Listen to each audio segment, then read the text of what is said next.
आरटीओचे 2 नवे नियम तुमचं टेन्शन कायमचं संपवणार आहेत आणि हजारो रुपयांची आणि वेळेची बचत देखील करणार आहेत। तुमची गाडी जर 15 वर्षांची झालेली आहे म्हणून भंगारात काढण्याची भीती वाटत असेल, स्क्रॅप करायची भीती वाटत असेल किंवा आरसी ट्रान्सफरसाठी आरटीओच्या चक्रा मारून तुम्ही जर थकलेला असाल तर थांबा। गाडी जुनी झाली की ती स्क्रॅप करावी लागते का आणि गाडी विकल्यावर ट्रान्सफर करताना किंवा दुसऱ्या राज्यात गाडी नेताना एनओसीचं करायचं काय, या सगळ्या प्रश्नांनी सर्वच वाहन चालक हे त्रस्त होते। पण आता केंद्र सरकारने वाहन पोर्टलच्या मदतीने गेम बदललेला आहे।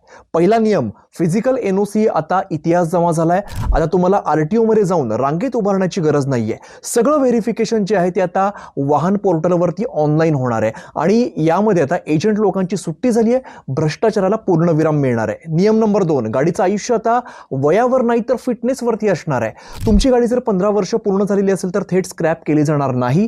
तुमची गाडी ऑटोमेटेड टेस्टिंग स्टेशन्स वरती फिटनेस टेस्ट जर ती पास झाली तर तिचं रजिस्ट्रेशन हे रिन्यू केलं जाईल। म्हणजेच गाडी फिट तर रोडवरती सुपरहिट। मंडळी, हा व्हिडिओ तुमच्या त्या मित्राला शेअर करा ज्याची गाडी जुनी झाली आहे किंवा त्याला गाडी विकायची आहे आणि अशाच माहितीपूर्ण व्हिडिओसाठी पाहत रहा न्यूज 18 मराठी।